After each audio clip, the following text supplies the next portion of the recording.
Hello friends, कैसे हैं आप लोग। आज हम डे 4 शुरू करते हैं। चौथे दिन में हम एंटर हो रहे हैं, तो हम डायरेक्टली अपने टॉपिक पर जाते हैं। पहले देखो उसमें फ्रेंड्स, उसमें कुछ स्मॉल स्मॉल फ्रेजेस होते हैं इंग्लिश के अंदर। Small phrases English very common, जो कि बहुत कॉमन होते हैं, उनको हर कोई इस्तेमाल करता है। जैसे आपको लिखा भी इंग्लिश में सेंटेंस में कई बार 2 या 3 शब्दों से काम चलाया जाता है। For example, yes sir, no sir, very good sir, etcetera इत्यादि। ये फ्रेजेस इतने ज्यादा फेमस हैं कि हर कोई इससे समझ लेता है और बोल सकता है। इसमें कोई ग्रामर की जरूरत नहीं पड़ती है। ये ऐसे चीजें, ऐसी फ्रेज है, ऐसे सेंटेंस तो नहीं कहेंगे उसको, यानी ये फ्रेज कि हर कोई इसको समझता है और बोल लेता है। आगे चलते हैं। जैसे फॉर एग्जाम्पल, अच्छी बात है, ये हम हिंदी में है, तो उसको हम ये फ्रेज दिया हुआ है आपको, फ्रेज अच्छी बात है। इंग्लिश में हम क्या कहेंगे उसको? Very fine, very fine very good, या फाइन वेरी वेल। दो कुछ भी कह सकते हैं। अच्छी बात है यानी फाइन वेरी गुड या फाइन वेरी वेल, दोनों कह सकते हैं आप। इसके बाद है जैसा आपकी मर्जी। हिंदी में कहते हैं जैसा आपकी मर्जी, और इंग्लिश में क्या कहते हैं उसको? एज यू लाइक या एज यू प्लीज, दोनों कह सकते हैं इसको। एज यू लाइक या एज यू प्लीज। फिर और कुछ, सवालिया अंदाज है, हम कहते हैं और कुछ। इंग्लिश में क्या कहेंगे हम? एनीथिंग एल्स, है ना। एक क्वेश्चन मार्क, सवालिया अंदाज होना चाहिए आपकी आवाज में, स्वर में। एनीथिंग एल्स यानी क्वेश्चन लगना चाहिए, सवाल लगना चाहिए। फिर उसके बाद में बस रहने दो, तो उसको इंग्लिश में क्या कहेंगे हम? That's enough, that's enough। फिर इस सामान के लिए शुक्रिया या धन्यवाद हम कहते हैं ना। इंग्लिश में हम क्या कहेंगे उसको? Thanks for this honour, thanks for this honour, thanks for this honour. अच्छा को इंग्लिश में क्या कहेंगे? ओके। फिर बहुत दिनों से दिखे नहीं, अक्सर कहते हैं हम, यार कहां थे, बहुत दिन से दिखाई नहीं पड़े, दिखे नहीं। तो इंग्लिश हम क्या कहेंगे? लॉन्ग टाइम नो सी, ये भी कहते हैं, और haven't seen for a long time, ये भी हम कह सकते हैं। हाँ, लॉन्ग टाइम नो सी ये भी कह सकते हैं, और haven't seen for a long time ये भी पढ़ सकते हैं, हम बोल सकते हैं।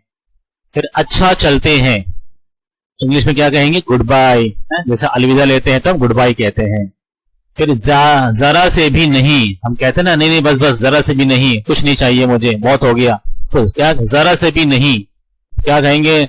नॉट द लीस्ट या नॉट एट ऑल, दोनों कह सकते हैं। नॉट द लीस्ट या नॉट एट ऑल। फिर मैं अभी आ रहा हूं, इंग्लिश में क्या कहेंगे? I am just coming, I am just coming, I am just coming. बहुत अच्छा, हम क्या कहेंगे? Very well, very well.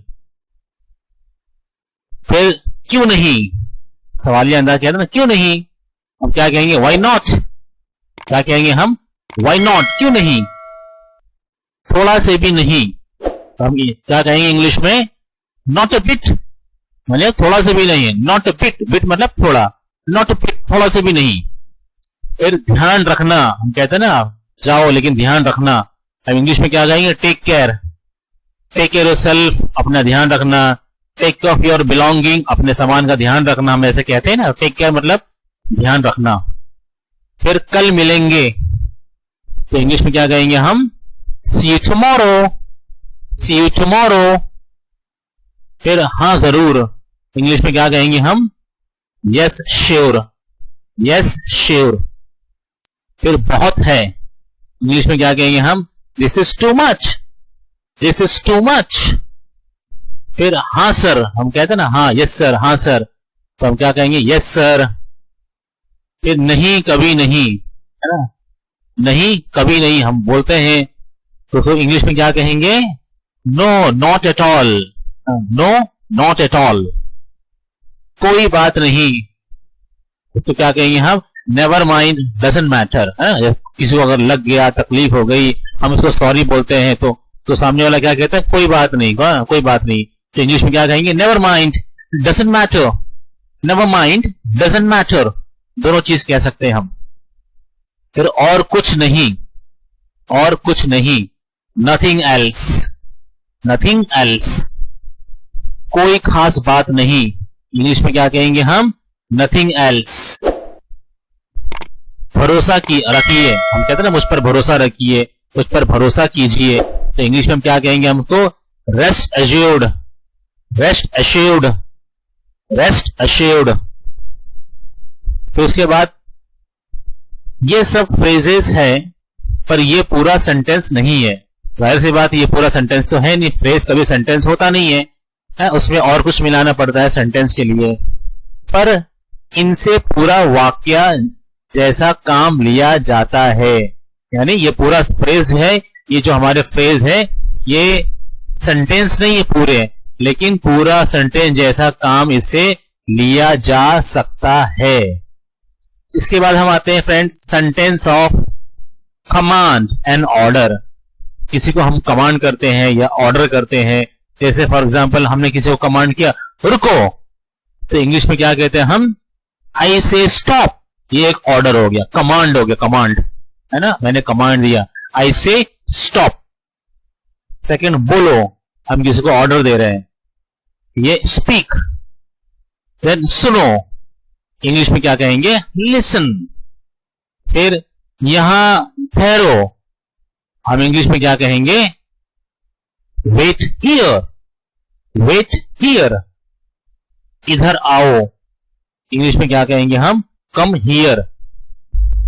फिर बाहर इंतजार करो, इंग्लिश में क्या कहेंगे हम, वेट आउटसाइड। फिर ऊपर जाओ, ऊपर जाओ, इंग्लिश में क्या कहेंगे हम, गो अप, गो अप। तैयार हो जाओ, इंग्लिश में हम क्या कहेंगे हम, बी रेडी और गेट रेडी। बी रेडी भी कह सकते हैं और गेट रेडी भी कह सकते हैं।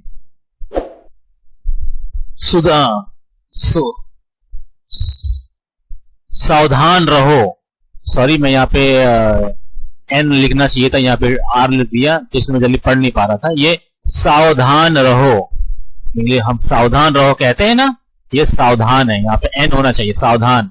तो हम इंग्लिश में क्या कहेंगे उसको, बी केयरफुल और बी कॉशियस।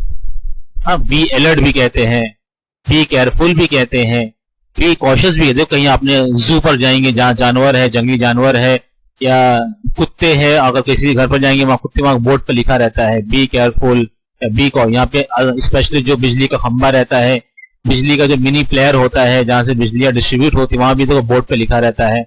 रेलवे की लाइनों में लिखा रहता है बी कॉशियस, है ना, बी केयरफुल, बी अलर्ट, धोखे का एक चिन्ह बना रहता है। फिर उसके बाद धीरे चलो, इंग्लिश में क्या कहेंगे हम, वॉक स्लोली, वॉक स्लोली। फिर चले जाओ, निकल जाओ, चले जाओ या निकल जाओ, तो हम दोनों को अलग अलग कहते हैं। चले जाओ यानी क्या कहेंगे उसको हम, गो अवे, और निकल जाओ क्या कहेंगे हम, गेट आउट। जैसे हम क्लास में से कोई बच्चे को बाहर निकालते हैं, बच्चा मस्ती करता होता है, तो हम क्या कहते हैं, निकल जाओ, get out of the class, get out of the class कहते हैं ना, गेट आउट। फिर उसके बाद कुछ टिप्स दी हुई है, जैसे कर्ता, कर्ता यानी काम करने वाला, जो काम करता है। कर्ता ना होते हुए भी ये पूरा वाक्य कंप्लीट यानी कंप्लीट सेंटेंस है, यानी ये कंप्लीट सेंटेंस है। कर्ता, हालांकि कर्ता उसमें नहीं है, यानी काम करने वाला, जो काम कर रहा है, जैसे आप, तुम, मैं, ये कर्ता हो गया, ये उसमें नहीं जुड़ा हुआ है, फिर भी ये कंप्लीट सेंटेंस है, क्योंकि इसमें क्रिया, क्रिया यानी वर्ब, यानी जो काम करता है, क्रिया जो काम हो रहा है, काम करने वाला या काम जो हो रहा है, एक्टिविटी जो हो रही है, उसे हम क्या कहते हैं, वर्ब, अपने जगह पर है। इसमें यू यानी कि कर्ता को देखते हुए आपने ओर से लगाना पड़ता है, यानी जैसे उसे दिया हुआ है, कर्ता को जो है वो कर्ता को देखते हुए, यानी जो वर्ब है उसको देखते हुए हम कर्ता का इस्तेमाल कर्ते को लगाते हैं। जैसे फॉर एग्जांपल यू अंडरस्टूड है ना, यू अंडरस्टूड है। जैसे गो है तो हम क्या, यू गो लगा देंगे, यू क्या, यू लगा देंगे, यू क्या हो जाएगा, कर्ता हो जाएगा, यू क्या हो जाएगा, करता हो जाएगा, यानी उसको सब्जेक्ट कह लीजिए आप। उसके बाद में कुछ टिप्स है रिमेंबर्स याद रखने वाली। तो हम क्या टिप्स है हम देखते हैं। पहला, आप अपने थोड़ी कोशिश से रिक्वेस्ट वाले सेंटेंस यानी वाक्य में भी बदल सकते हैं। ऊपर वाले सभी सेंटेंस से पहले प्लीज ज्वाइन करें। जैसे प्लीज स्टॉप हमारा पहले वाला था, पहले वाला क्या हमारा फ्रेज था, इससे ऊपर जो हमने देखा स्टॉप था। अगर आप वीडियो के ऊपर जाके देखेंगे, मैं आपको दिखा देता हूं, देखो ये देखो स्टॉप है ना, स्टॉप। यहाँ पे वही कह रहे हैं, ये पे हम थोड़ा सा रिक्वेस्ट वाली चीजें उसमें लगा देंगे ना। जैसे यहाँ पे क्या है, ऊपर वाले सभी सेंटेंस से पहले प्लीज ज्वाइन करें या ऐड करें या जोड़ें। जैसे प्लीज स्टॉप, स्टॉप हमने ऊपर देखा तो हमने पहले प्लीज लगा दिया, प्लीज स्टॉप। इसमें एक रिस्पेक्टफुल है, इसमें एक इज्जत से कह रहे हैं, प्लीज आजीजी कर रहे हैं हम।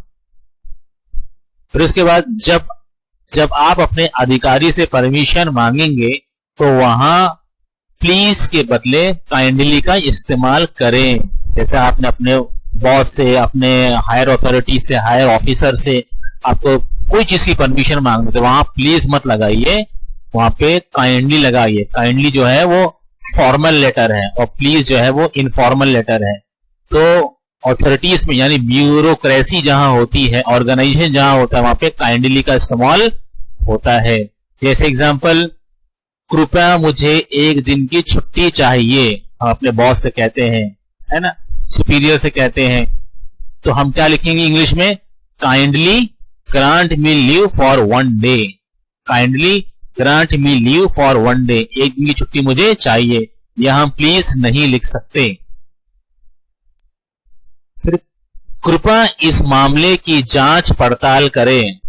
हम कहते हैं ना पुलिस डिपार्टमेंट को या किसी को, सीएम को लेटर लिखते हैं, गवर्नर को लेटर लिखते हैं, किसी को भी लेटर लिखते हैं अधिकारी को, उसमें लिखते हैं कृपया इस मामले की जांच पड़ताल करें। इंग्लिश में क्या करेंगे, kindly look into the matter.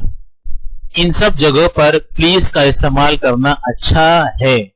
हम काइंडली का इस्तेमाल करें, सॉरी, इन सब जगह पर प्लीज का इस्तेमाल करना अच्छा नहीं है। जगह में थोड़ी एच के बदले एन होना चाहिए, नहीं करना अच्छा नहीं है, इसलिए हम काइंडली का इस्तेमाल करें। काइंडली का इस्तेमाल ऑर्गेनाइजेशन में करना चाहिए। फिर इसके बाद हम यहां तक बस करते हैं। हाँ, catch you in the next video, bye bye, take care, touch wood. Touch wood यानी क्या है फ्रेंड्स, आप मुझे कमेंट करके बताइए। मैं हर रोज ऐसे एक अल्फाज पूछता रहूंगा ताकि आपको फ्रेजेस वो याद हो। ये भी एक यानी एक इंग्लिश का एक फ्रेज है, तो आपको याद होना चाहिए। यह टच वुड मतलब क्या है, आप मुझे कमेंट करके बताइए, मैं आपके कमेंट का वेट करूंगा आपका। इसके बाद फ्रेंड्स हम धीरे धीरे चलना है, कोई हमको भागना नहीं है। आप देखो कि इतना शॉर्ट लेसन आया, लेक्चर आया, तो ये हमको शॉर्ट ही रखना ताकि हमारा वीडियो शॉर्ट रहे और हम धीरे धीरे यानी हमको भागना नहीं बल्कि हमको समझना है। जो चीज हमने लेक्चर में लिया है उसको हमको समझ के उसको हमको हमारे अंदर उतारना है ताकि हम उसको बार बार इस्तेमाल कर सकें। ये बार बार हम घर पे बोलने की कोशिश करें ताकि वो अल्फाज हमको याद आ जाए। जब अल्फाज हमको याद रहेंगे तो ही तो हम इंग्लिश का इस्तेमाल कर सकते हैं। Okay friends, take care. हम 4th वीडियो में मिलते हैं। Thank you.